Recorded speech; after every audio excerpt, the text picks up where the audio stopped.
Okay, I think we're going to get into our final session here.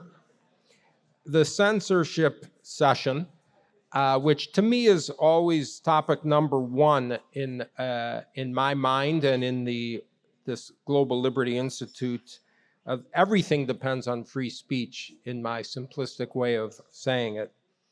So our final panel is called Free Speech Today in Free Societies. And we have three legal scholars who we're very fortunate to have educate us from Germany, from the United States, and from the United Kingdom. And I'll give very brief introductions. Joachim Steinhoefel is a very prominent attorney, probably the most important litigator of free speech, cancel culture, whatever you want to call it, in defending and pushing back on how that has really taken hold in Germany. John Yoo is the Heller Professor of Law at University of California-Berkeley, has many titles, including one of my best friends, and he is a leader in constitutional law as a scholar and has worked inside the government in very trying circumstances.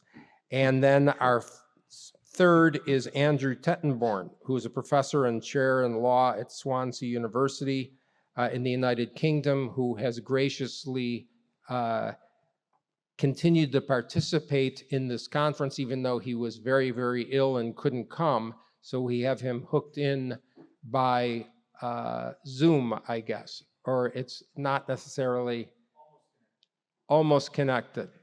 So maybe we should start with someone else first with some opening remarks. As we've done before, we'll go to the three speakers to give their opening remarks and then have a discussion. Joachim, why don't you begin? Okay, thank you very much. Dear Scott, thank you for the invitation. It is a privilege to speak about free expression before a room that includes leading scholars and senior transatlantic officials. In diplomacy, we, or one, often say alliances are built on interests and values. Interest shifts, values are supposed to endure. Free speech is one of those, non-negotiable in any society that calls itself free. Let me state the thesis plainly. In today's Germany, the primary threat to free speech no longer comes from private platforms. It comes from the state and from a growing ecosystem of state-funded proxies. I'll start with a scene that should unsettle anyone who grew up with the rule of law. An elderly man near Bamberg in Germany is woken at 6 in the morning by police for calling the economics minister a Schwachkopf, fool, online. Raided at dawn for an alleged insult. Ask yourself, what kind of political culture conducts pre-breakfast raids over petty speech? Everyone can say what he wants, we are told by government officials, yes, until the doorbell rings. A second example goes beyond petty. Earlier last year, a journalist was sentenced to a suspended 7 months jail term for a meme reading, "I hate freedom of expression," a satirical image put into the Interior Minister's hands as a critique of her stance on free speech, which manifested itself inter alia in her unlawful closure of a far-right newspaper, unlawful according to the Federal Administrative Court. A punishment fit for a dictatorship masqueraded as the defense of democracy. Prosecutors have appealed, seeking a harsher penalty. If you want to know what a chilling effect looks like, that's it. In connection with the Bamberg case, I posted the following on X. The Bamberg judge responsible for this judgment is Martin Waschner. Anyone who hands down such judgments should not be a judge in a free state, nor have the power to jail free citizens for lawful speech. For that, the Hamburg Bar Association opened disciplinary proceedings against me. They are, of course, absurd. I contested them vigorously, and of course, I will prevail. Third, Germany's Interior Ministry under Nancy Faeser, previous administration, commissioned a report that smeared the distinguished journalist Henrik M. Broder We took the matter to court, the Higher Administrative Court of Berlin-Brandenburg, and joined the ministry. The report was pulled offline and the remaining printed copies were pulped. The FAZ, leading German daily, summarized the outcome with crisp understatement: Broder blamiert Innenministerium. Broder embarrasses the Interior Ministry. That wasn't a close call. It was a reminder that a government has no constitutional right to be spared mockery, and certainly not a right to defame its critics. Fourth, the Federal Constitutional Court reaffirmed that point in a case we brought for Julian Reichelt against the federal government. Reichelt is a journalist and former chief editor of Germany's biggest daily. A cabinet minister sought to muzzle his tweet commenting about hundreds of millions of so-called development aid to Afghanistan, calling it money for the Taliban. The government went against the journalist and this tweet and obtained a restraining order. The Constitutional Court humiliated the government, lifted the restraining order, and stated a violation of the civil liberties of the journalist. Political speech, especially harsh, unsettling speech, sits at the core of Article 5 of our basic law. Finally, my own case with the Federal Office of Justice, an authority overseen by the Ministry of Justice, shows how far officialdom will go to make a critic's life difficult. After a court ordered the office to give me access to a file, the agency stalled, erected new obstacles, and then sought sanctions with the Hamburg Bar Association because I criticized the responsible civil servant as subordinate and incompetent for ignoring that order. A state authority that treats a binding court order as optional does not defend the rule of law, it erodes it. My motion for a restraining order versus the federal government for its request to sanction me rests with the appeals court for more than 7 months now. These are not anecdotes, they form a pattern. Senior German politicians, particularly from the Greens, have normalized mass filings of criminal complaints over criticism that is often lawful but inconvenient. Police resources are diverted to the feelings of the powerful. And when the state loses in court, it often shrugs and tries something else. A pensioner was sentenced to an 800 euro fine for a comment about the former German Secretary of State, Baerbock. He posted, "Hit the ceiling too often while jumping on a trampoline." I commented on X, that is their true face, the ugly, semi-totalitarian grimace of the Greens, humorless, merciless, cold, disgusting. And as a consequence, criminal investigations were launched against me. Section 188 of the German Criminal Code regulates insults, defamation, and slander directed at persons in political life. The section provides for a higher penalty if a politician is insulted. All animals are equal, but some are more equal than others. There is a second, more strategic front, outsourcing repression. Under our constitution, the state must remain neutral in the political contest. So it funds so-called civil society organizations to do what it may not do openly: surveil, flag, and stigmatize lawful speech, launch warfare, and condition the public debate. That is not policy. That is propaganda bought with taxpayers' money. It stimulates consensus by financing the chorus. Layered on top of this is the EU's Digital Services Act, the operating system of Europe's content control industry. The DSA applies to any service with users in the Union, backed by fines up to 6% of global turnover.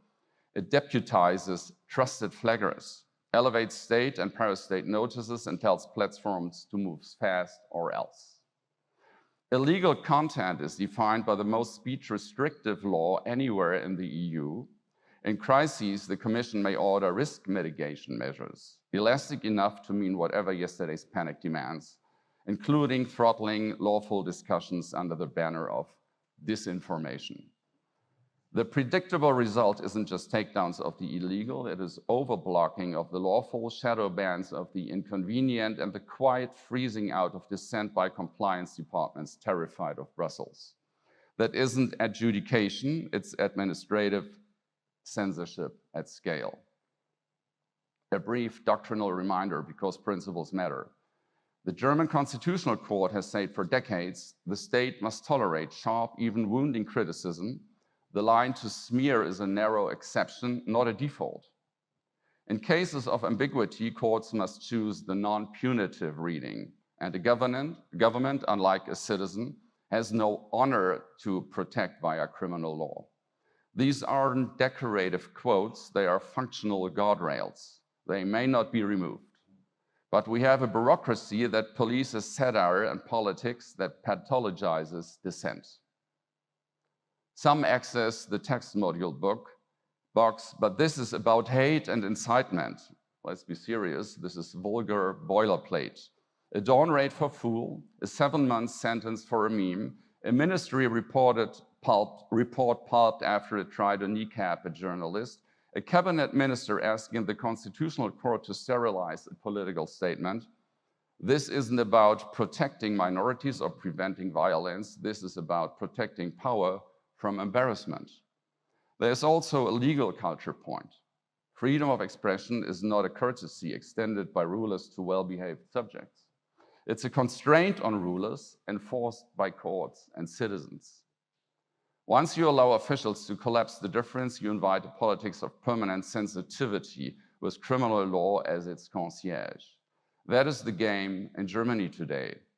Expand the list of speech taboos, inflate harm, outsource the policing to compliant NGOs and platforms, and call it safety. What is to be done? 3 straightforward points. First, decriminalize thin-skinned politics. Reserve criminal law for true threats and genuine incitement as narrowly and clearly defined by courts, not for rude adjectives or memes. If your feelings require protection by prosecutors, public office may not be for you. Second, defund the proxy armies. Taxpayer money cannot be used to launder political combat through NGOs. If a state actor could not lawfully censor directly, it cannot lawfully fund an intermediary to do it by notice, rating, or risk mitigation. Third, discipline the regulators. The DSA must not become a permanent exception regime. Any emergency power should be time-limited, reviewable in real courts, and strictly bound to legal content as defined by law and precedent, not policy fashion. Trusted flagger status should require judicially reviewable standards and liability for abusive or negligent flagging. I wrote about transatlantic politics. I welcome without reservation the steps the US administration has taken to push back against the EU's regulatory adventurism and speech governance, including the willingness to consider sanctions or tariffs where extraterritorial digital regulation becomes a tool to export censorship. That is not a trade spat, it's a defense of a civilizational norm. If Europe insists on building a compliance panopticon, it should not expect to set free speech standards for the free world. Let me end on the positive. Free speech does not guarantee truth, it guarantees the possibility of finding it together. It grants citizens the right to make fools of themselves and the duty to tolerate the foolishness of others. It keeps governments honest if they are willing, and when they are not, it gives courts and advocates the tools to remind them. In the past year alone, German courts have shown those tools still work. An interior ministry rebuked and embarrassed, a cabinet minister told she may not gag a critic, a justice agency dragged back to the law. And yes, even after 6 a.m. doorbells and anti-hate theatrics, the principle stands that mocking the state is a constitutional right. That principle is worth defending loudly and without apology. Free speech is not a favor from the powerful, it is the people's shield against the powerful. If Europe forgets that, the United States should remind it. Not with lectures, but with policy, and we, on our side of the Atlantic, must do our part, litigate, legislate, and refuse to be intimidated by the new clerisy of safety. Thank you very much.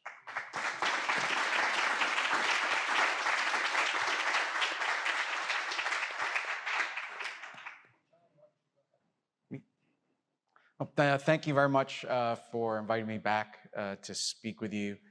And it's a pleasure to speak in front of people who, like Joachim and many of you in the audience, have had your own experiences with censorship and the effort by both private and public authorities to try to suppress disfavored opinions. And Scott Atlas is a great paradigm, I think, of how to fight through that and to still get your message out, and to be our societies need contrary voices to question government policy all the time. Even when I was in government, I hated it, but I was glad that there were always critics to test what the government was doing. Just 3 very quick points because we don't have a lot of time. One, I think in the United States as opposed to Europe, I think the main threats to freedom of speech are not really coming from the government. They're coming from private actors, networks, the social media networks on the one hand, and then also the cultural institutions, primarily universities. The worst is when the government combines with either of those institutions to try to suppress disfavored speech, as we saw during the COVID-19 pandemic and the treatment of critics of the nationwide lockdown policies and mandatory vaccine requirements. Second point is, I think in the United States, we're still trapped in an industrial revolution paradigm where we think of speech through the lens of thinking about newspapers, essentially. And the idea that, well, if a private person owns a newspaper, they get to decide what's printed, and the government can't force them to print something they don't want to. And that idea goes back to the idea of private property being land, where you can put your campaign poster up on your property and no one can force you to put theirs on your property. The question is whether the social media networks really are equivalent to these past notions of speech and private property. And I would say what we're moving towards in the United States slowly is treating social media networks like utilities, where, for example, United Airlines can't say only Democrats can, or progressives can only fly United. Although that wouldn't be bad, because then they would never get anywhere on time, which is terrible for a progressive if you think about it.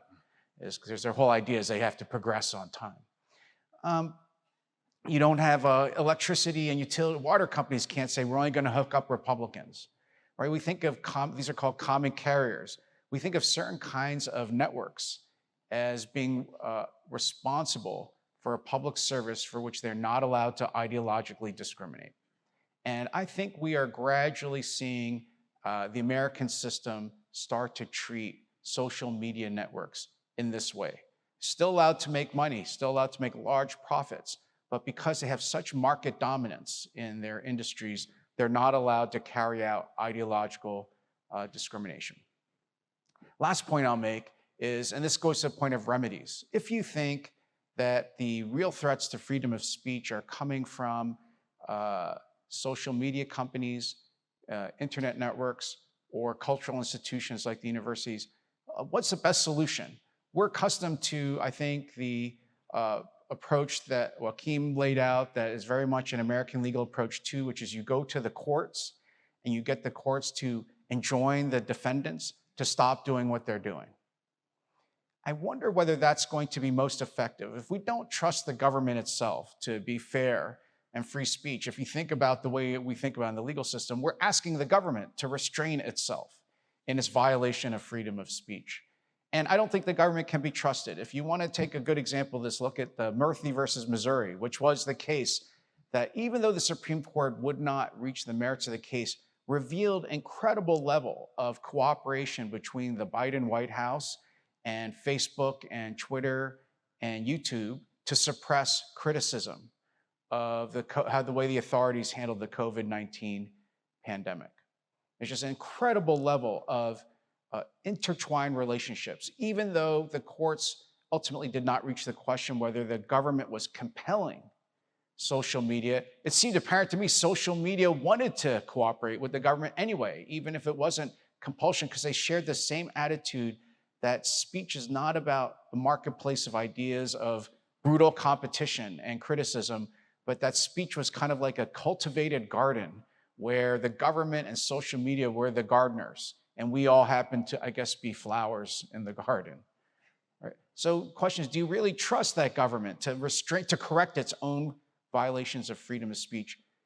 And I'll throw this out, and here is maybe the answer is in your hands, because I think the answer might actually be from competition to these social media networks, competition to universities.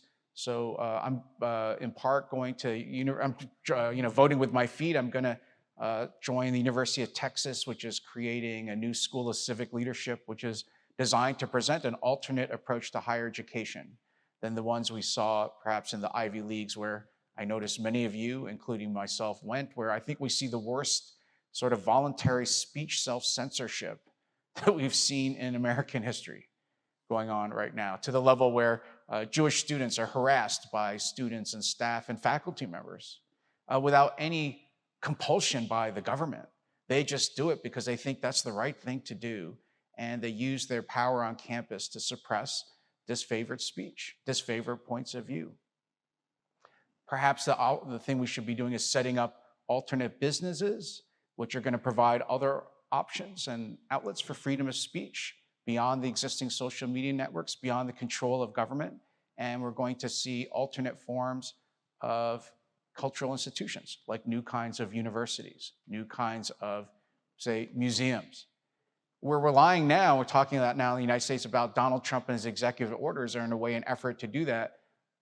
But should we trust the government with this important task actually of protecting freedom of speech, or should the onus be on you and your generation trying to, right? Think of what's the free speech alternative or free speech parallel to cryptocurrency, right? Something outside the control of government that will allow freedom to flourish. So I think that's your generation's task.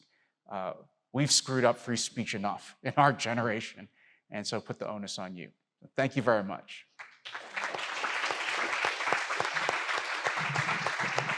And we'll have the final opening remarks before the discussion by Andrew Tettenborn. Good morning, and I apologize to everybody for showing up as a disembodied head, but somebody up there seems to have wished me not to travel this weekend.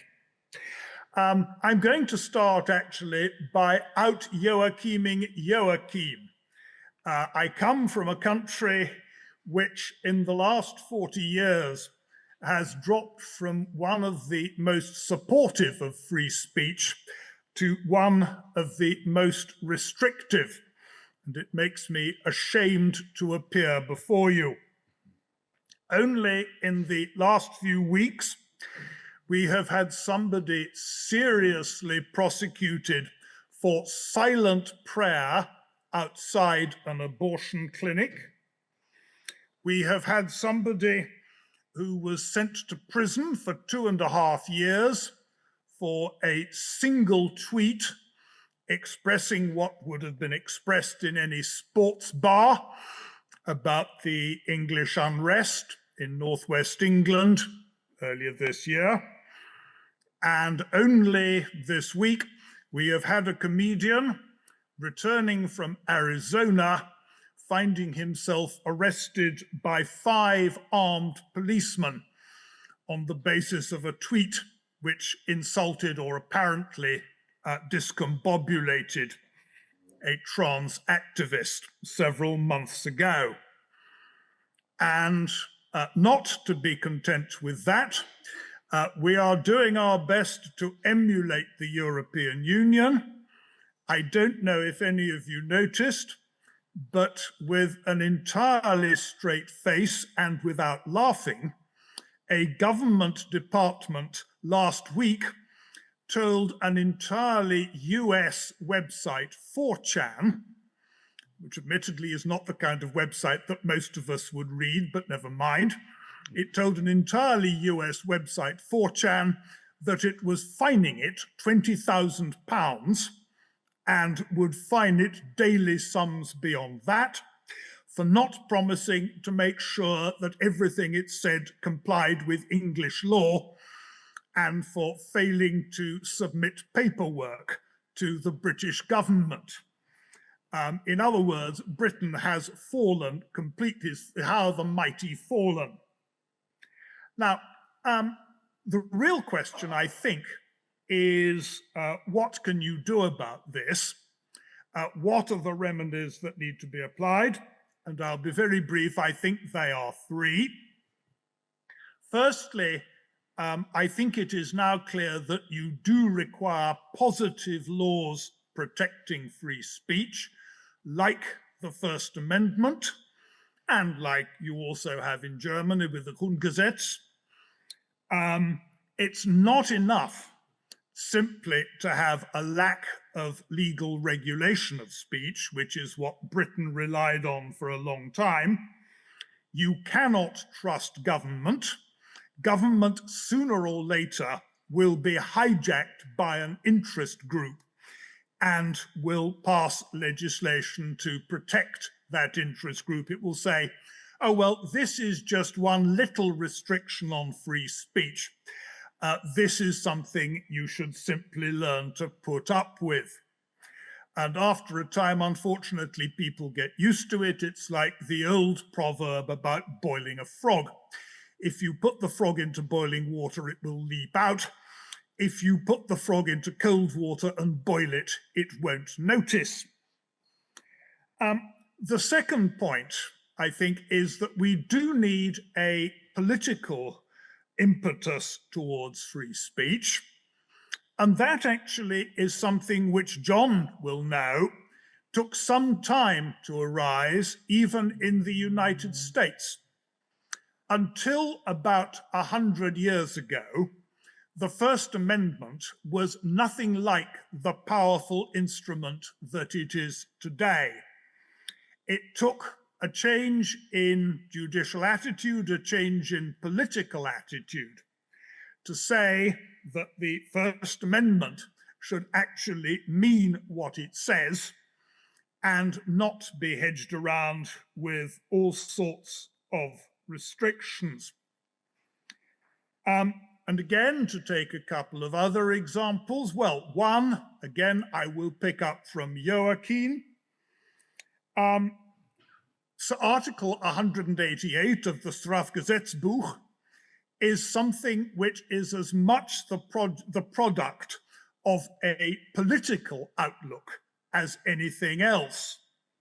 It is a feeling that something needs to be done about free speech, that people cannot be trusted to observe the rules, and therefore we must restrict it as far as possible. And I'm afraid it also extends to Switzerland, and I have no hesitation in saying this, as we are in Zurich. 12 years ago, the Swiss judge on the European Court of Human Rights produced a very memorable statement, which unfortunately is now forgotten. Now, quote, "Today's Europe cannot afford the luxury of a vision of the paramount value of free speech. I deceive you not, those are his very words." The third point I want to make, and this will be my last, is that I suspect there may be a de facto connection between the value of free speech, which I think most of us here would espouse, and the value of the free market and the minimal state. Let me explain why. The excuse used by the state to limit free speech is invariably the need to protect a particular group. We need to protect people of a particular race, of a particular class, of a sexuality. We need to protect children. You know, that's what the English Online Safety Act is always said to do. But it always comes from the need to protect people from some real or imagined disadvantage. Now, one of the beauties of free market ideas is that you're prepared to say, well, sometimes, no, you don't get protected. You simply have to sink or swim. Now, with speech, that should be absolutely obvious. You are not condemning someone to abject poverty. You are condemning someone to have to put up with being insulted or with someone saying something that makes you feel uncomfortable. Now, I regard that as entirely acceptable, and it does seem to me that very often the distinction between those who don't believe in free speech and those who do maps very closely onto the contrast between collectivist and individualistic values. Ladies and gentlemen, I'm aware of the time constraints, and for that reason, I will leave it there and say no more. Thank you very much. Okay, thank you very much. This is something I think most people are very passionate about. Some of the things, I'll just have a comment and then I'll open up the questions. A couple of comments. One, this word misinformation and disinformation, it's shocking to me that the words even exist. They're nothing new, but I think the intent there is to demonize speech, but the only point of free speech is to have people say things that you don't want to hear. This is just such a common sense. There's such a lack of logic in the whole argument against free speech. And my comment is that what's shocking to me in the United States is that it is the younger generation in surveys that says we want protection from misinformation. We want censorship. And I would like to open a discussion with the question, is that something that we find in places like the UK and Germany and in Europe in general?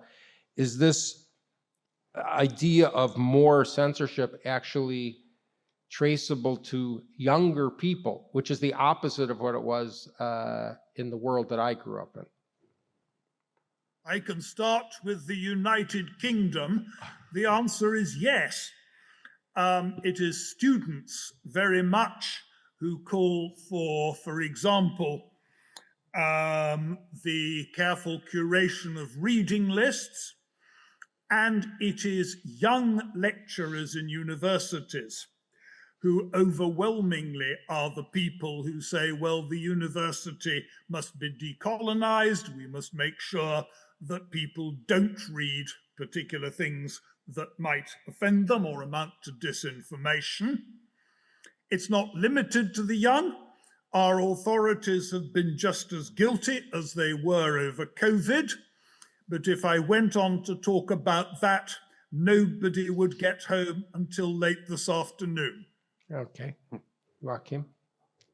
The best protection against disinformation, I think, is your brain and a good education, and not the state telling you what is true. Imagine the idea, the state finally decides what is true and what is not. It's an absurd concept. The second thing, this rule in Germany in 188 in the criminal code that was the first thing. If you fight disinformation and unlawful disinformation, the politicians practically invented a tool to mute themselves. Because, I mean, in every election cycle or out of it, politicians tell you a lot of things that could be considered disinformation. So, I mean, it's a completely absurd approach. And I think, where does it come from? Who is interested in that? Who wants to mute criticism and the challenge of your political views or the power constructs that we have, like political parties being in power, governments being in power, etc.? I think it's the state, and it's not only the parties that are in there, but the whole Leviathan. Is it pronounced correctly? Leviathan. See, I'll learn a little bit here. So this phenomenon wants to keep itself in power, and if that power structure is challenged by freedom of speech, they try, like I said with the NGOs, they outsource entities to protect them in power by muting criticism and trying to delegitimize and criminalize criticism. So cui bono, the structures, the power structures profit most. It's not protecting people from being insulted in their feelings. That is absurd. And I mean, in Germany, we got a public broadcasting system that is subsidized by forced fees that you got to pay. Tell nobody, I didn't pay a single cent of my whole life. Somehow managed to get around, but I shouldn't say that because as soon as they realize, I will. But everybody has to pay, if you have a TV or not, to subsidize public broadcasters, 8 billion. And these are practically not purely propaganda machines, that is a very extreme description, but they, of course, generally supportive of everything that is in power of the government, of the structure. Disruption via these entities is impossible.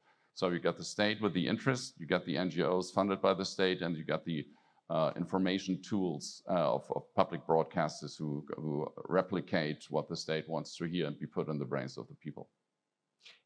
Can I go on to John asking for a specific comment about what you see in young people coming up in law schools themselves, the future lawyers, the future people who will be the constitutional scholars and the judges? Is there an assessment you can make about what that generation that you're seeing, if you can generalize, feels about this issue of free speech, and should it be restricted, or is that not something you say? I don't want to depress everyone by talking about current law students, but one dynamic I've noticed only just in the most recently is that willingness to discuss controversial issues in classrooms has really declined. And it's not because of what goes on in the classroom. It's because my sense is it's because students are afraid of what people are going to say about them on social media about what they said in the classroom. And so every classroom now has become opened in a way to the whole world, rather than just being the idea that you can say anything in the classroom. You may not even have to believe it, as long as it's part of the common discussion that we're having to figure out the truth.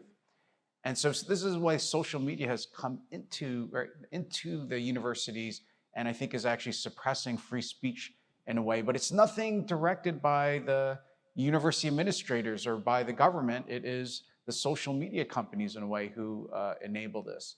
So I have really struggled, and I know other colleagues have really struggled to figure out ways to try to reinvigorate discussion inside the classroom, but we're having a real lack of success. And so one thing I've been thinking about is, if you think about the founding of the country, a lot of our discussions were undertaken using anonymous names. You know, the Federalist Papers were written under the name Publius. I wonder whether some kind of way of anonymizing things is the way to go in order to protect speech from the sanctions of social media or your peers or the government in some way. Yeah, I would just make an observation, then we'll take questions. The irony to me of social media was when it first came, I think people were saying, oh, this is fantastic. There's a free flow of information, a competition of ideas, and it turned into not just a sort of way to embarrass or cancel culture, but also a literal tool to censor speech. I was at a panel at a university discussion on censorship was the discussion. I went first and said what people would think I would say. And the next person worked at the Stanford Observatory, which is Stanford University's AI, a sort of effort that has been involved in censorship. And this person was very excited to discuss how AI was being developed with far more sophisticated algorithms in a very excited way, she said, to help refine censorship. This was a positive. I mean, this is really shocking and stunning. We don't want to be too negative, but I think it's very frightening. It makes the worlds of Orwell and Kafka and the absurd logic that they described a reality. Okay, open up for questions. Thank you. Hi, I'm Lukas Dressel from Germany. You spoke about the origin of this. I want to ask again, who created this diversity matrix? What's the root? Is there a particular, can you take it more down? When you talked about paragraph 188 in Germany, I remembered myself of former communist German law against anti-state agitation, staatsfeindliche Hetze. Please, is there? Can you pin it down to something?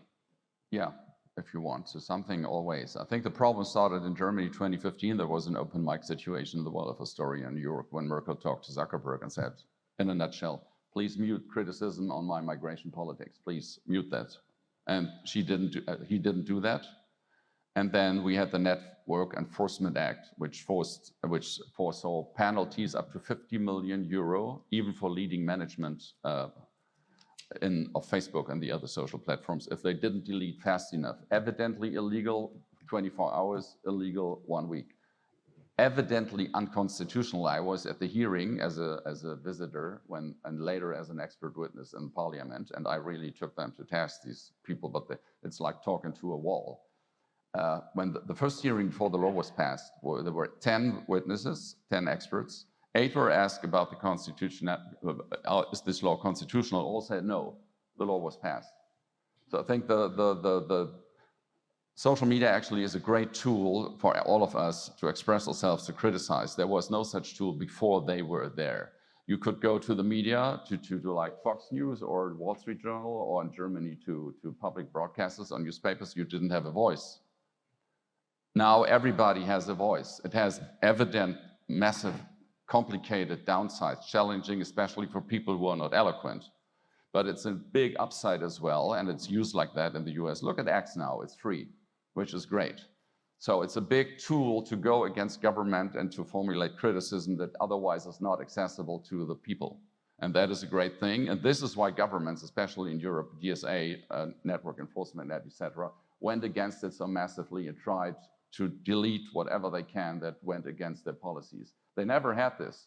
They were always like, they know their friends at the newspapers, they know their friends at the broadcasters, and say, yeah, okay, don't ask me too tough questions, some soft votes would be nice. And it worked like that, and they got away. Now this is over, and so it must be muted, and this is why government goes against it. I hope it answered your question. Otherwise, I hope it was an interesting answer, at least. In the back. Does the dominance of at-will employment mean private power, not public law, now sets the real limits of free speech? Can I start with that one, actually, because it's something which has been exercising us a great deal in the United Kingdom. One thing I didn't have a chance to mention is an enormous growth in the efforts of employers to put contractual restrictions on the views that employees are allowed to express, even entirely off the job. Now, in some countries, that's actually rather difficult. France, for example, has a very salutary legal principle that says that you have the right to freedom of speech, the liberté, and you do not hang up your liberté d'expression when you go and work for an employer. Unfortunately, England has no such restriction. In the United States, it's even worse because you do have at-will employment. But I think one of the things we are going to have to discuss one of these days, and I hesitate to say this in a generally free market organization, is that we may have to put some restriction on the contractual rights of employers to dictate to their employees what they can say. Obviously, there have to be restrictions on that. You can't have a clergyman, you can't have a priest saying they think the best of devil worship. But unless what the employee says is directly related to their job, there's a very strong argument that it's none of the employer's job to stop them saying it. Personally, I don't think you have a right of free speech against your corporation. So if Microsoft wants to fire employees because they're having pro-Gaza war, pro-Gaza or not pro-Hamas demonstrations at work, I think that's Microsoft's right, and that you have a competitive market. And if other employers are willing to hire you and allow you to have greater free speech rights, then employees can take that into account when they decide who to work for. So I think I disagree a little bit with our English colleague, but I think I don't think if you look at the marketplace of ideas concept that we're harmed that much by allowing private employers to suppress the speech of their own employees, because is that really going to reduce the amount of ideas and the vigorousness of debate in the public sphere about public policy? Is there Supreme Court precedent? Is this settled law, as they say? I mean, the only area an employee has a right to speak is if you're a government. There's this questions about government employees, but right now in First Amendment law, private employers are allowed to, condition your speech. So Microsoft is allowed to fire people, for example, if they don't want to have pro-Hamas demonstrations on their campus. Yes. Hi, I'm Fleming from Germany as well. So thank you so much for all of your remarks on the very important issue of free speech. And I was particularly interested in your remarks, Mr. Steinhoefel, because free speech has been under pressure in Germany for a while now, and I think it is a dire situation. I think people underestimate it because from the outside we still look like a democracy, but without free speech there's no such thing as democracy. So my question would be, how free or not free or corrupted is the German court system, including also the police and law enforcement? Because I think your remarks, at least as far as I understand them, you have indicated that it seems like the higher entities are still siding with free speech and German basic law, but from at least from the media and from what you can see, it seems like especially the lower court entities seem to be very restrictive on free speech and going after people, and it seems like law enforcement is actually taking delight in going after people. And so what's your opinion on that? The legal system is not corrupted at all, especially not in civil law and administrative law. In the criminal area, it's a little different. There's an incredible amount of incompetence in the lower courts. They don't even listen to your case. They have no idea what freedom of speech means, and that it has to be observed all the time when they make a ruling.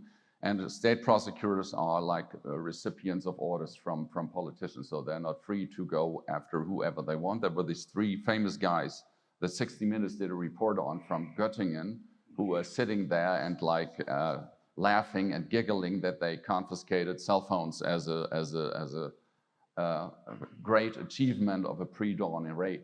So I'm very, very concerned regarding the criminal area where I mentioned a verdict, 7 months probation for holding this the Interior Secretary, who has a very bad record, who mocks the state, has to deal with a strong state, she said, which is a direct violation of the Constitution, which says you may mock the state, this is your constitutional right. And if the minister responsible for the Constitution says something that violates the Constitution, you may hold up a paper saying, I hate freedom of speech as criticism. Going to jail on probation 7 months for that shows what status the criminal system has, what is possible. And a prosecutor going on appeal because 7 months were not enough, he wanted 8. That is a degree of insanity and incompetence that is beyond my words. And this is not a single case, it's often, but not always. Next. Yes, well, I agree that free speech is in crisis, and I think it has to do with the undermining of Enlightenment values, which go back to, John Stuart Mill or John Locke and the Letter of Toleration and so on, which has been abandoned by Europe.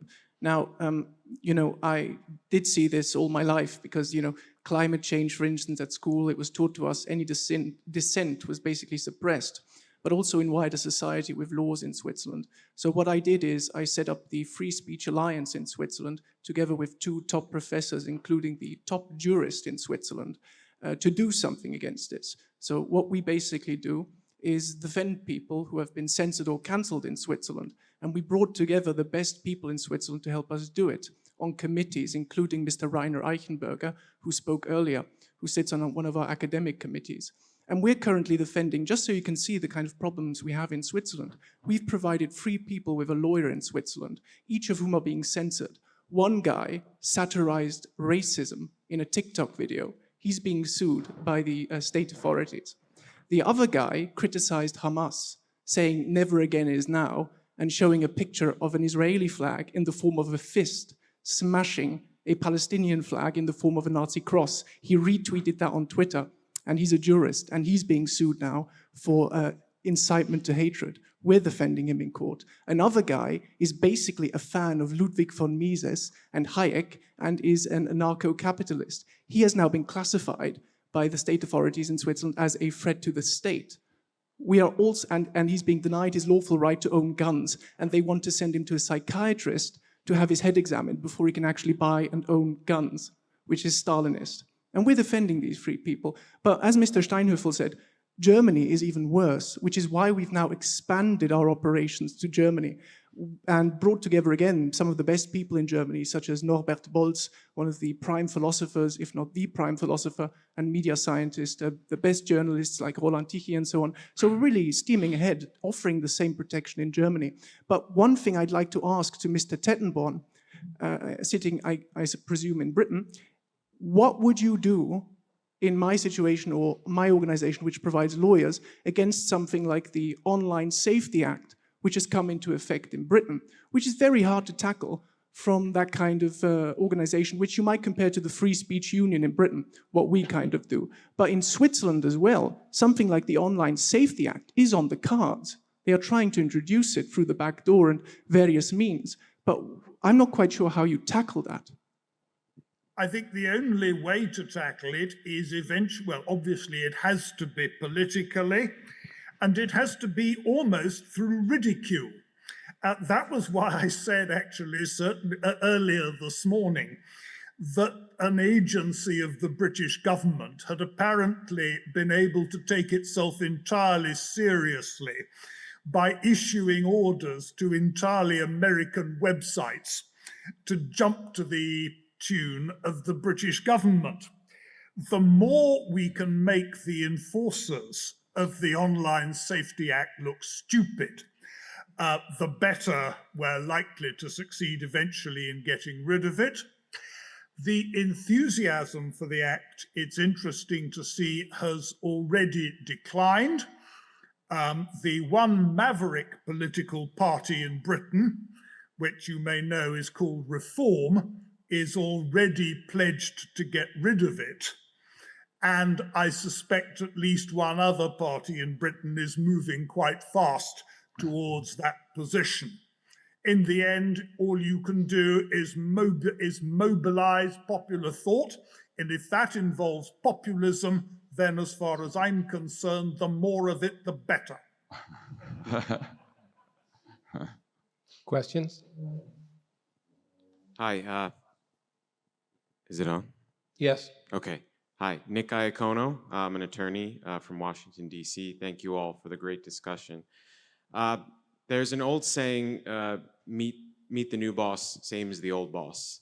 I'm known to many of my friends for being bullish on the scope of the right to free speech, but many of my friends on the left have come to me recently and said, you know, you on the right, Trump supporters, you decry cancel culture, but now we're seeing some things coming out of the Trump administration that sort of look a lot like that, going after some of the law firms that have historically been left aligned, reviving the notion of criminalizing flag burning is another. They've also cited to me the raids at John Bolton's house. So I'm wondering if you have a response to that criticism about how it's potentially different from what we've been seeing on the left. But more broadly, are you at all concerned that there may be a temptation on the right when they do get back, you know, the shifting of politics, when they do retake the reins of power?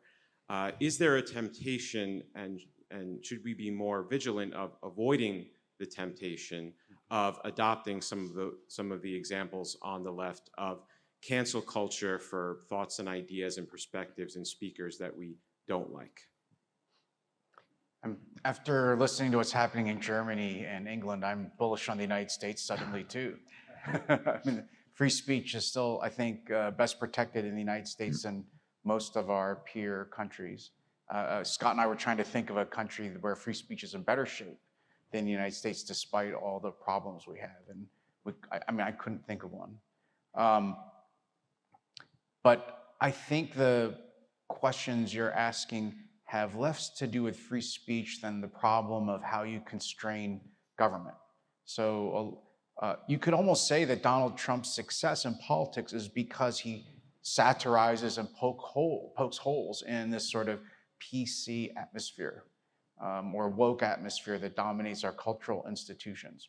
And so he expresses, I think, a lot of unhappiness with the American people have towards this ideology that's sort of suppressing free speech. But a lot of the examples you're talking about, I think, are responses to the way the left abused their own government power when they were in charge for 8 years under Obama, and then I think it just got worse under the 4 years of Biden. And the question is, and this was the part I was getting to, playing defense, using like the ACLU type approach to use the Bill of Rights as a defense to the government doing something to you is a minimal solution. But when the government can destroy people just by investigating you, they may never charge you, they may never throw you in jail. How do you stop that from happening? And I'm afraid, my view is, for example, the only way you get woke prosecutors to stop prosecuting Donald Trump 4 times before an election, if you think about it, that's like an ultimate use of government power to try to interfere with a free election, is to try to prosecute the leading candidate of the major outside party, is you have to prosecute them back because there's no legal way to stop them, stop prosecution itself, which Joachim was talking about too. How do you stop prosecutors from abusing their power, or government regulators? I think, unfortunately, in the American system, it has to be the threat of reciprocal treatment. It's sort of like mutually assured destruction or nuclear war applied to politics. And so I would say, when people say, well, there are these things that the right is doing, I would note that what the Trump administration seems to me to be doing is attacking the institutions that tried to suppress speech, like universities and like social media companies, rather than telling them what to actually suppress, which is what the Biden administration had done, as these lawsuits have made clear. So I think that's the only way to stop this abuse of prosecutorial power, because there's no other way in our system to restrain it. Okay, I think in the interest of time, we're going to have to end it. Thank you very much. Great discussion, very important discussion. And I'll just finish the end of the conference with thanking all the speakers, all the participants. Special thanks to Anthony Curtis for doing all the work.